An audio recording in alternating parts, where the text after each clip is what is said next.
Hello, happy Wednesday evening.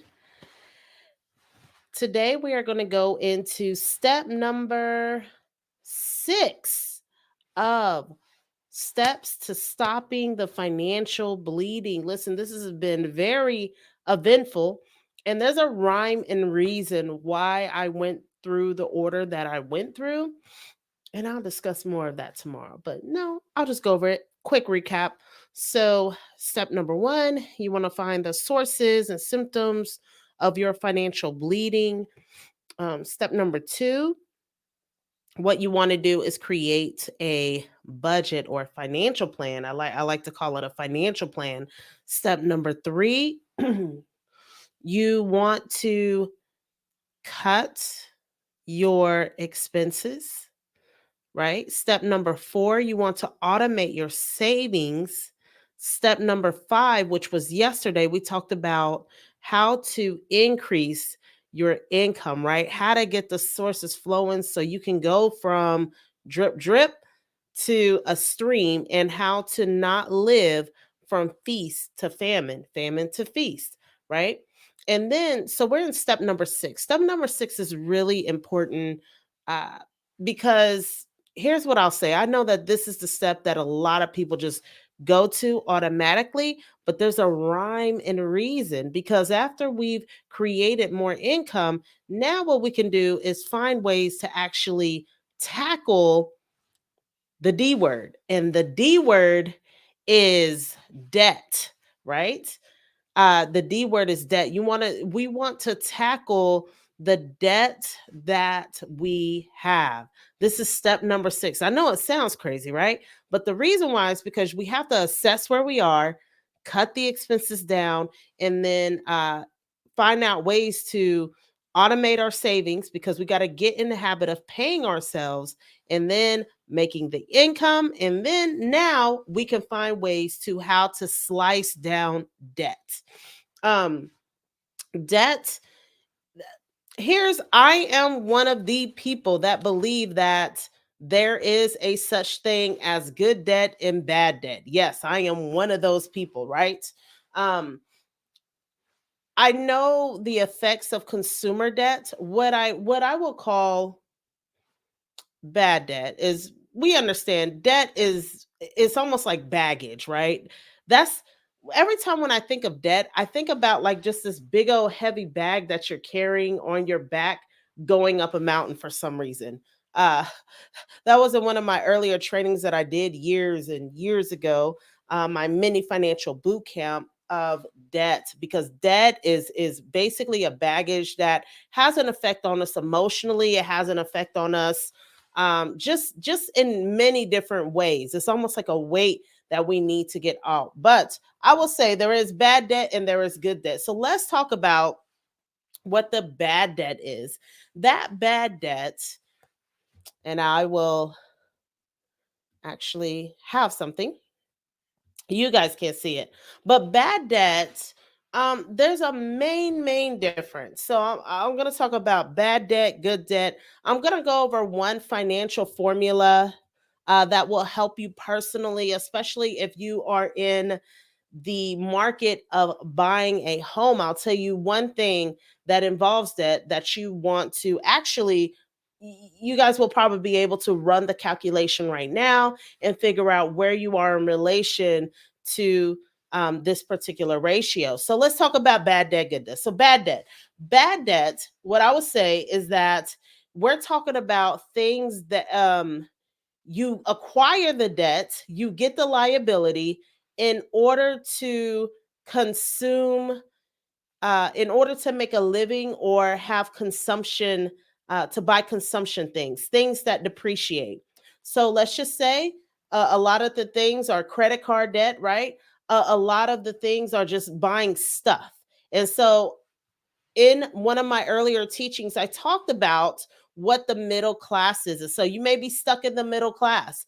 Where do they spend their money? Well, they spend their money on acquiring liabilities. Those liabilities are credit card debt because maybe we want to keep up what we call the Jones, right? We want to spend to acquire, a car, a home, which those things are nice. But what I'm saying is that um the main issue is the fact that these don't appreciate and these don't bring in income, right? So we come into a phenomenon where we're always in this rat race of going to work, getting a job so that we can pay liabilities. But once we get into a place where we change our mind, start automating our savings, get into ways that can produce income and assets, then we can look at getting into some good debt. So, plainly speaking, um, if you're going into bad debt, your purchases depreciate in value. That means that a year from now, 2 years from now, the very thing that you've had being used will depreciate in value. However, good debt, whenever you purchase or make an investment, that's a difference too. You make a purchase versus an investment. When you make an investment, it will produce a return on the investment. So that's why people say, okay, you can own a home, right? Because the home for the most part will appreciate. If I buy a car, I'm not saying don't, not saying that, but I understand getting a car, you'll be able to that depreciates, right? So let's just say I just use my credit card in order to pay for my daily living expenses, right? All those things are just consumption. They're gone soon as you use them. However, if you say, okay, where can I borrow money so that I can produce a return on the investment? So you want to look at what you have currently, and that's why we have disruption industries, disruption companies such as Uber that has disrupted the taxi cab industry. We also have Airbnb, which also disrupted the hotel industry, right? Because people found ways to use what normally would depreciate to produce a return on their investment. So that's the most common distinguishing factors. Another thing that you want to look at is whenever you go into bad debt, it doesn't increase your net worth. So your net worth comprises of the assets that you own minus your liabilities, that equals your net worth. So, for instance, you have a home, your home is worth $500,000, you owe $200,000 on it. Your net worth or your equity in that home is $300,000. But what you will do is take all the assets in your life, your home, your car, and then you'll subtract all the liabilities that are associated with the assets or any other liabilities that you have. So any type of loans, you'll put that in the liability section, right? And then that's how you come up with your net worth. The bad debt doesn't increase your net worth. You're still in the same place, if not lower. You've just increased your debt and how much you have to pay. The good debt will actually help you progress financially. It will actually increase your net worth. So, what do I mean by that? I've seen someone who taken out debt to fund a business. Well, the business started paying off the debt, but then it was also able to help that entrepreneur live better. So that's why I said I am not opposed to debt. It depends on what the purpose of that debt is. I know some people will say, hey, if you don't have the resources or anything, then just don't use it. Well, I'll tell you this is that the wealthy do use other people's money. Okay. The wealthy do use other people's money. They use other people's money to leverage, give them leverage. Once they're able to use that leverage to bring in income, then they're able to pay off the debt. We also see it in the Bible. I mean, that's just one of the greatest examples that I see is that in the Bible, we see with the widow when Elisha came and spoken with the widow and said, they are about to take my two sons. What do I need to do? Well, he said, what do you have in your home? And she said, I only have like a jar of oil. I mean, I only have like some oil. I don't even know if she had any jars. Well, he said, go and borrow.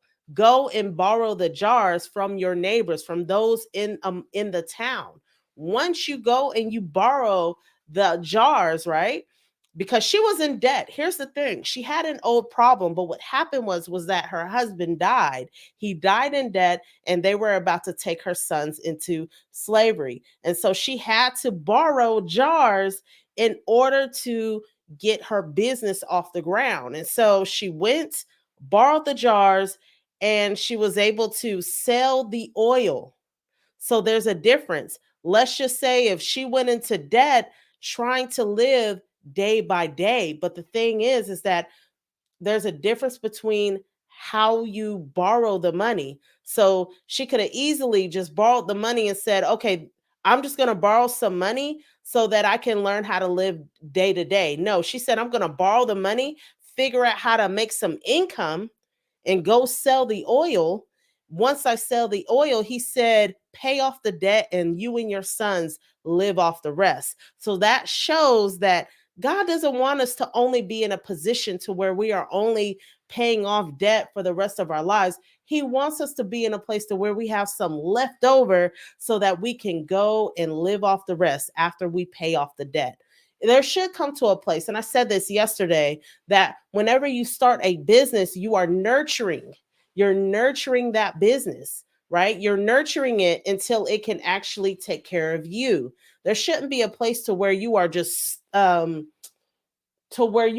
toiling in your business and it's always a struggle, and you're just not catching any break. There should come to a point that your business goes into a place of maturity to where it can actually start serving you and taking care of you because of the systems that are put in place.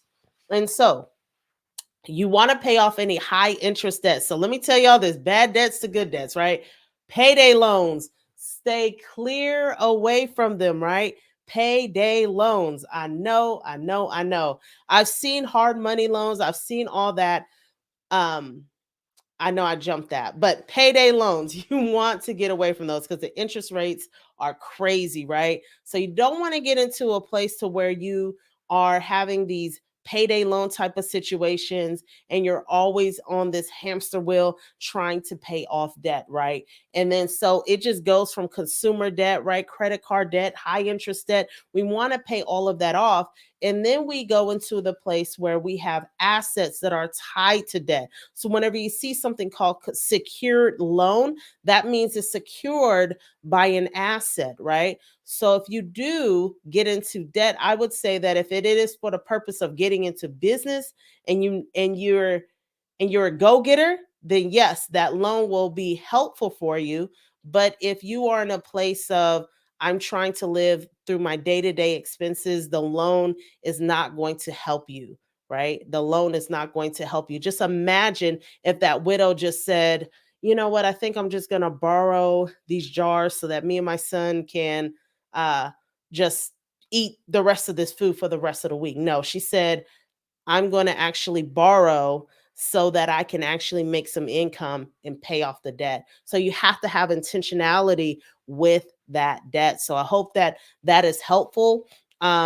So once you're in a place to where you can see what all debts that you owe, that's when you're able to just go ahead and tackle them. I know there's another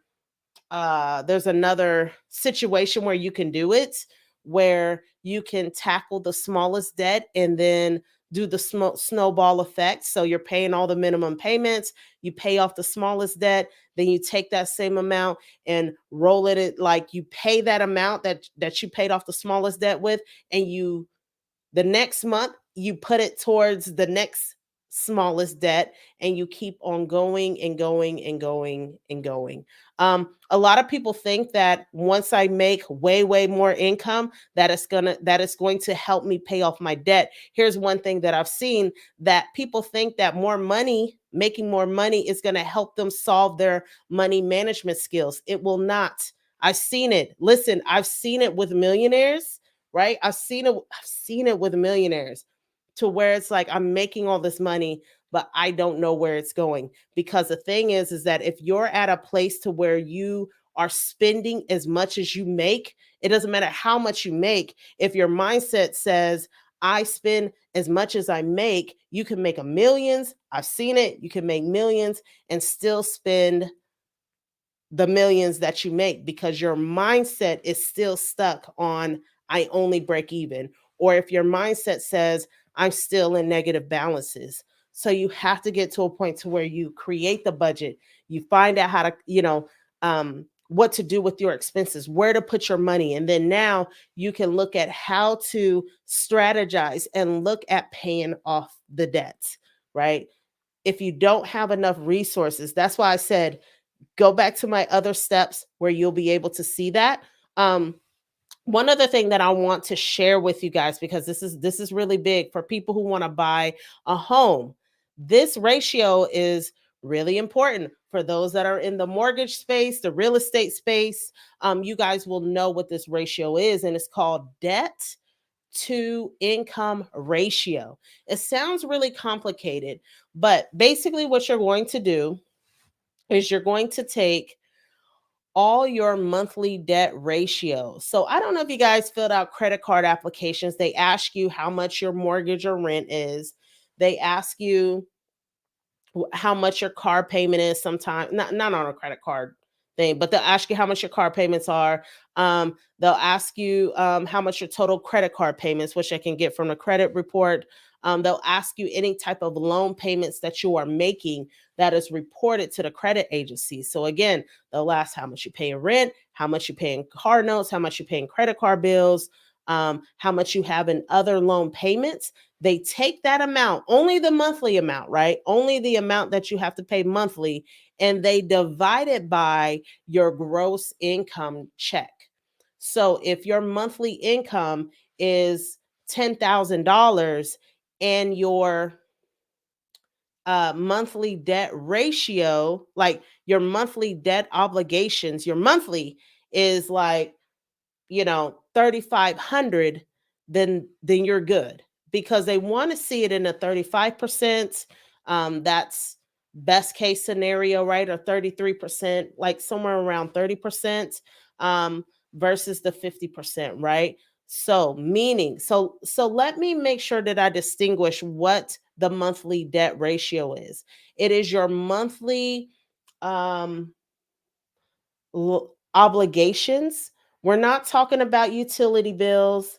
We're not talking about those things that are like monthly expenses, like your electric bill and your gas bill, those things that don't show up on your credit report. We're not talking about groceries. We're not talking about entertainment. We're not talking about those things.